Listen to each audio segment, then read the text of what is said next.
Aujourd'hui, la comtesse des Carpates.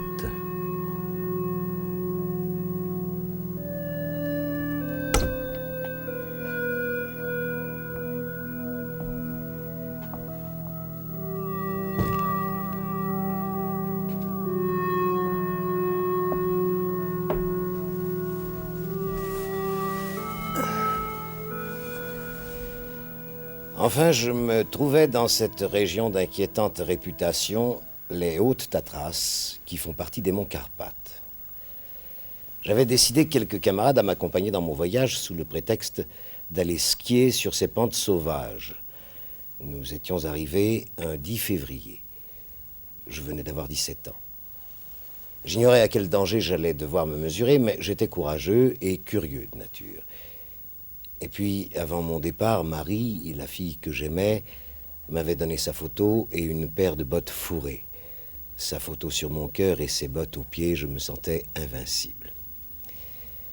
Nous nous livrions donc aux joies du ski quand soudain, je me trouvais isolé de mes camarades. Déconcerté, je me mis à descendre en slalom à travers une forêt serrée de mélèzes. Le crépuscule avait envahi le ciel. Enfin, sur le versant opposé, de faibles lueurs trouèrent la neige des maisons. Je débouchai sur une piste bordée de congères qui menait bien à un village. J'étais fourbu. Avec soulagement, j'entendis derrière moi le tintement des clochettes d'un traîneau. M'étant retourné, je distinguai des lanternes vertes qui oscillaient à chaque cahot du véhicule. Je me plaçai au centre de la piste et me mis à agiter le bras. Le traîneau ralentit. Il était noir et or, de style romantique, et tiré par des chiens esquimaux. À l'arrière, debout sur une sorte de coffre oblong, fouet en main, se tenait un homme de stature gigantesque, au crâne rasé, vêtu de cuir sombre. Et puis je l'aperçus, elle, assise dans le traîneau, emmitouflée dans des fourrures blanches d'où seul son visage émergeait. Un visage d'une beauté irréelle, très pâle, avec d'immenses yeux noirs pathétiques. En se posant sur moi, ils eurent une expression intéressée et même charmée. J'attendais qu'elle me fasse signe de monter à ses côtés. Au lieu de cela, le fouet claqua et le traîneau s'éloigna. J'étais fou de rage. En serrant les dents, je parcourus les quelques kilomètres qui me séparaient encore du village. Sans déchausser mes skis, car la neige encombrait les ruelles, je me mis à la recherche d'une auberge. J'en découvris une au fond d'une cour sombre. L'homme qui vint m'ouvrir me conduisit à une table, devant une cheminée où brûlait un bon feu. En dépit de son accueil empressé, je remarquai son air soucieux. Je lui demandai s'il avait aperçu mes compagnons. Il me répondit que non, qu'il n'avait pas vu d'étrangers depuis fort longtemps. Personne ne s'aventure par chez nous. Rapport aux disparitions, m'expliqua-t-il avec gêne, en me servant une soupe aux choux et un verre d'alcool du pays pour me réchauffer le sang. En fait, un vrai torboyau. Au mot disparition, j'avais bondi sur ma chaise. C'était cela le mystère que j'étais venu élucider. Et quelle disparition ? Interrogeai-je d'un air indifférent. Sans façon, l'homme s'assit en face de moi et reprit « Chez nous, une fois l'an, un habitant disparaît. On ne le revoit plus jamais. Et ça n'arrive pas seulement dans notre village, non, dans tous ceux de la région, c'est pareil. Et vous n'avez trouvé aucune explication à ces disparitions ? Aucune. Et le plus bizarre, c'est que les gens disparaissent toujours un 11 février. Très excité, cette fois, je m'écriai, un 11 février, mais aujourd'hui, nous sommes le 10. Alors la nouvelle disparition, c'est pour demain ? Eh oui, pour demain. Ça fait 3 disparus déjà, dans ma parenté. Il y en a qui ont pensé à une bête monstrueuse, comme jadis en France, dans le Gévaudan. Une bête ? Objectai-je ? Qui noterait sur son calepin la date du 11 février pour accomplir son forfait ? Il soupira, de l'angoisse au fond des yeux. Il n'y a pas d'explication, je vous dis. Après ça, vous n'allez plus vouloir dormir sous mon toit. Je me levai de table en m'étirant. Au contraire, j'allais vous prier de me montrer ma chambre. La femme de l'aubergiste, qui astiquait des cuivres, interrompit sa besogne et alla chercher une énorme clé. « Si vous voulez bien me suivre, me dit-elle d'une voix sourde. Dans l'escalier en colimaçon, je lui demandai « C'est une coutume du pays d'astiquer les cuivres à 10 heures du soir ?»« Non, me répondit-elle. Si je fais tout reluire dans la maison, c'est rapport à la visite de Madame la Comtesse. Elle nous apporte des cadeaux une fois l'an, le 11 février. Une bien brave dame et pas fière. C'est une étrangère, elle ne sort guère qu'à cette époque de l'année. Yorgos, son majordome, fait les courses, un homme pas causant. » J'interrogeai, haletant. « Elle se déplace dans un traîneau noir et or? Et ce Yorgos est un grand type au crâne rasé, c'est cela ?»« C'est bien cela, dit la femme. Vous les avez rencontrés, donc? C'est vrai qu'elle va bientôt commencer ses visites. Madame la Comtesse ne descend dans les villages qu'une fois l'an, le 11 février. » Les idiots, ils n'avaient pas fait le rapprochement entre les disparitions et la visite annuelle de la Comtesse. Sûr d'entrevoir la solution de l'énigme, je souhaitai le bonsoir et refermai ma porte. La chambre était propre, mais je remarquai avec contrariété une toile d'araignée au plafond, une toile d'araignée occupée par sa propriétaire. J'ai horreur de ces bestioles. J'ôtai une de mes bottes que j'avais enfilée après avoir quitté mes chaussures de ski et la lançai en direction de la toile. Touché!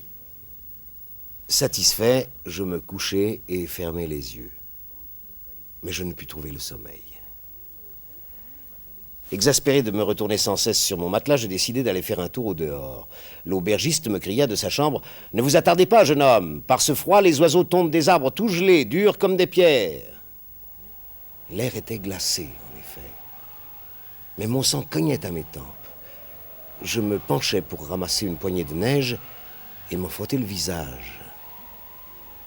Brusquement, ce fut le trou noir. Je crus tomber dans un abîme sans fond. Ce malaise ne dura pas. Le contact de la neige me ranima, et en relevant la tête, j'eus la surprise d'une vision extraordinaire. Se détachant sous la pleine lune, un fabuleux château se dressait au-dessus de moi. Il semblait écraser la vallée avec ses murailles énormes. Il poussait ses tourelles hardies vers le ciel. Certaines d'entre elles se perdaient dans les nuages. « Le château de la comtesse », murmurai-je. Comment ne l'ai-je pas remarqué en arrivant? C'est là que se cache le secret des hautes Tatras. Mais le froid était si terrible que j'entrepris de regagner l'auberge tandis que sonnaient les 12 coups de minuit. Je fus surpris de trouver les maisons illuminées. Un peu partout, des clameurs s'élevaient. « Bienvenue à Madame la Comtesse, longue vie à Madame la Comtesse !» Le traîneau noir et or était immobilisé sur la place du village. La comtesse souriante tendait à chacun une main diaphane aux doigts longs et souples. Yorgos, descendu de son piédestal, distribuait des colis enrubannés avec un air farouche. « Nous n'attendions pas votre visite à cette heure tardive, Madame la Comtesse, » dit un homme en se courbant d'un air obséquieux. Elle répondit d'une voix douce où chantait un léger accent, « C'est que cette année je commence mes visites par votre village. » Et soudain, elle m'aperçut. « Vous êtes étranger à la région, n'est-ce pas ?» me dit-elle d'un ton charmeur. « En effet, je m'appelle Michael et j'aimerais visiter votre château. Est-ce possible ?»« Avec plaisir, montez donc à côté de moi. » Je m'assurai que la photo de Marie était toujours dans la poche gauche de mon anorak et j'obéis. Les villageois s'écartèrent et le traîneau fila bientôt sur la piste gelée. « Vos chiens mènent un train d'enfer », fis-je remarquer machinalement. Mes yeux se posèrent sur les bêtes et je sursautai. Comment avais-je pu les prendre pour des chiens esquimaux? Ses oreilles acérées, ses yeux obliques, ses échines maigres, c'étaient des loups. Le traîneau de la comtesse était tiré par une bande de loups. La gorge sèche, je me recroquevillai sous les fourrures. La comtesse et Yorgos se disputaient avec véhémence. Ils parlaient tous deux le grec que j'avais étudié en classe, le grec ancien, ce qui était surprenant. Vous avez pris des risques, lui disait-il, en invitant ce galopin au vu et au su de tout le village. Vous êtes une impétueuse, une entêtée, cela ne vous a pas réussi dans le passé. Qui oserait me soupçonner, moi, lui répliqua-t-elle. Ce jeune homme a sûrement meilleur goût que les paysans, je veux lui faire visiter mes ateliers de tissage. Tout de suite, et notre tournée. Vous savez bien que vous n'avez droit qu'à 24 heures. Tout de suite, ordonna la comtesse. Vite, au château. Yorgos, je me sens faible, j'ai besoin de prendre un consommé. À nouveau, à mon intention, ce sourire enjôleur, si suave. Savez-vous, Michael, me dit-elle, que je file la soie et que je fais de la tapisserie. Vous pourrez admirer tout cela avant que vous nous quittiez. Il aurait été plus sage, grommelait Yorgos à l'arrière du traîneau, de le cueillir hors du village et de l'enfermer comme les autres dans le coffre que j'ai sous les pieds. Je vous préviens que je comprends le grec, lançai-je avec rage, la sueur au front en dépit du froid dément. Cela n'a plus aucune importance à présent. Elle avait répondu d'un ton triomphant. Son air alangui l'avait quitté. J'avais à mes côtés un être dur, déterminé. De quel prix devrais-je payer ma curiosité? La main de la comtesse chercha la mienne, remonta jusqu'à mon poignet, l'encercla. J'étais son prisonnier. Le traîneau s'engouffra en trombe dans une ouverture du rocher sur lequel était bâti le château. Nous débouchâmes dans un parc immense que la lune éclairait comme en plein jour. Yorgos détela les loups et les lâcha. Encadré par mes deux geôliers, je visitais d'immenses ateliers de tissage aménagés dans les souterrains. Des torches allumées faisaient jouer les couleurs somptueuses des soieries, mais je regardais ailleurs pour tenter de voir ce qu'on ne me montrait pas. Tandis que Yorgos aidait la comtesse à dérouler une tapisserie, je bondis et enfilai un couloir tortueux.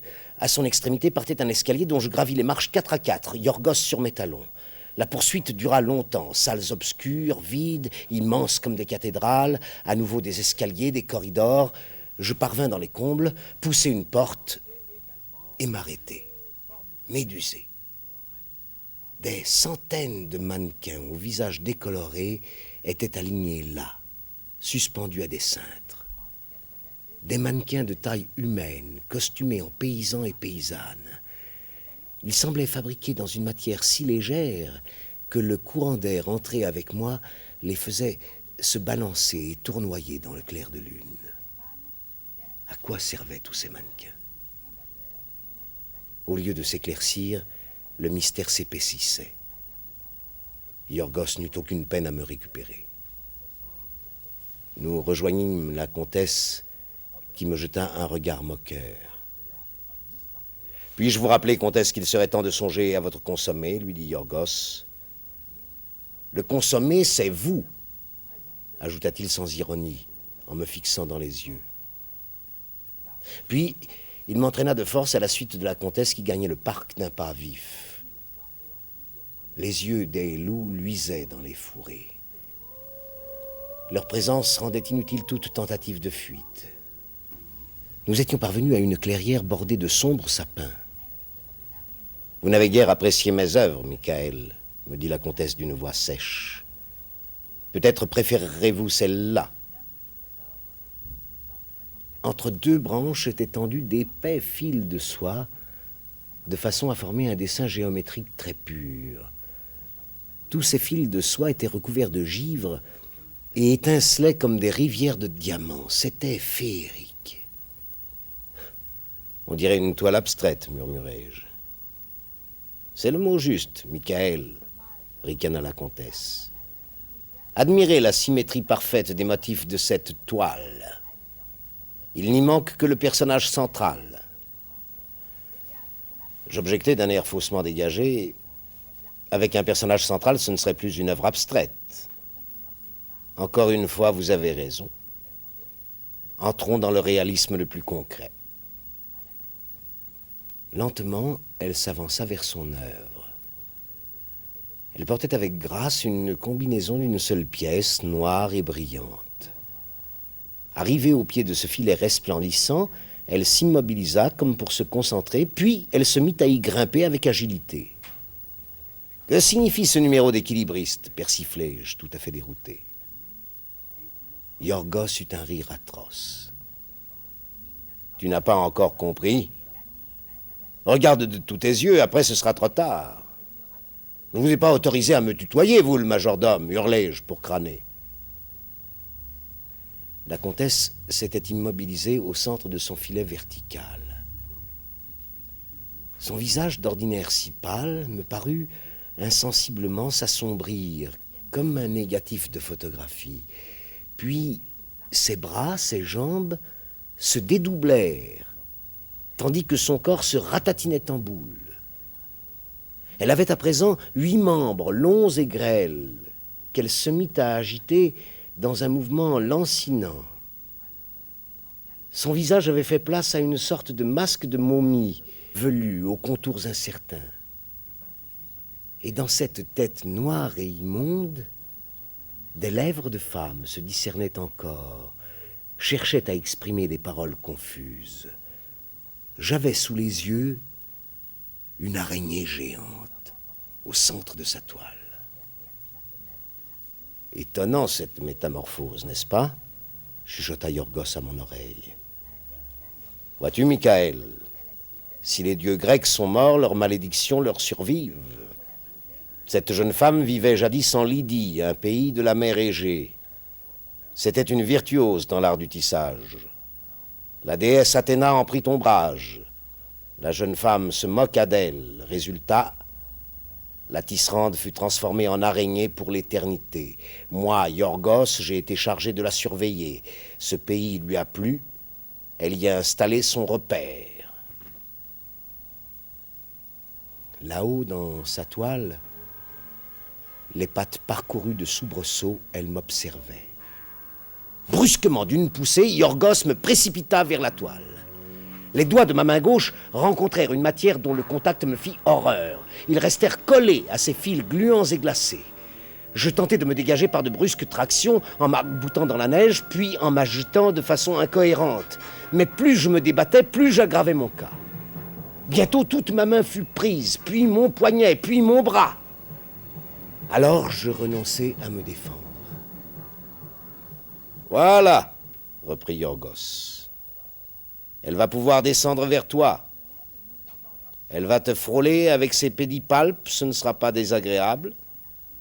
Il y aura bien un petit moment difficile quand elle va te percer avec ses chélicènes venimeuses pour t'immobiliser, mais tu verras, l'effet est foudroyant.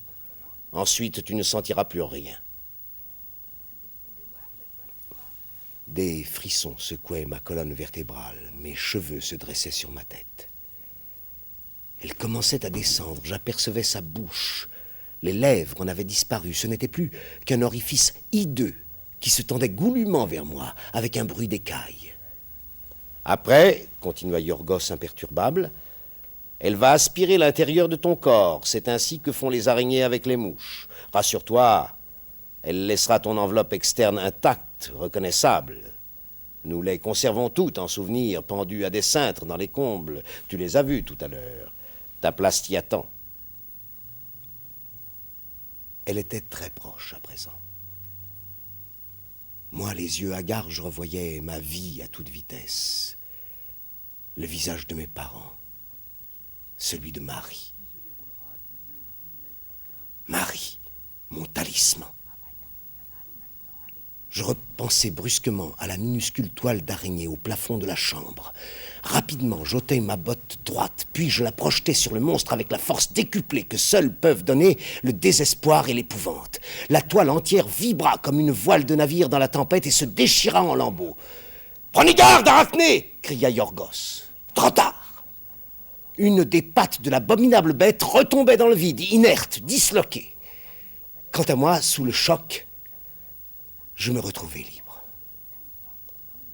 Des voix parvenaient jusqu'à moi, de loin, de très loin. J'ouvris les yeux, j'étais dans la salle de l'auberge. Je compris que j'étais sauvé, mais l'horreur persistait en moi.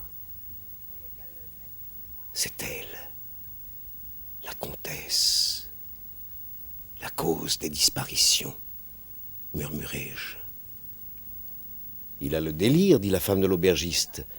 Notre comtesse, si charitable, Je me réjouis tant de la voir demain. Je demandais fébrilement demain, mais quel jour sommes-nous donc? Mais toujours le 10 février, jeune homme, me répondit l'aubergiste. Votre évanouissement n'a pas duré 5 minutes. De la fenêtre de ma chambre, je vous ai vu tomber. Alors j'ai alerté mes voisins, et voilà, on vous a ramené ici. Une horloge, quelque part, sonna 11 coups. Nous étions le 10 février. Et la comtesse n'avait pas encore fait sa visite annuelle. Ce que je venais de vivre n'était donc qu'un horrible cauchemar, dû sans doute à l'alcool de l'aubergiste. Une immense joie m'envahit, et tandis qu'on m'aidait à me mettre au lit, je jurai de ne plus boire de ma vie. Le lendemain matin, je décidai de quitter le pays. Je ne pouvais plus supporter cette neige, ces sombres forêts. J'avais envie de retrouver Marie, de rire avec elle du cauchemar qui ne cessait de me hanter. Je fis mes adieux aux aubergistes et chaussai mes skis. On m'avait expliqué que la piste par laquelle j'étais arrivé croisait une route qui menait à la ville. Avant de m'éloigner, je levai les yeux. Pas de château, bien sûr. D'ailleurs, même s'il y en avait eu un, je n'aurais pas pu l'apercevoir, car de gros nuages s'étiraient au ras de la vallée. Au bout de 3 kilomètres, soudain, j'entendis le tintement des clochettes d'un traîneau qui arrivait vers moi.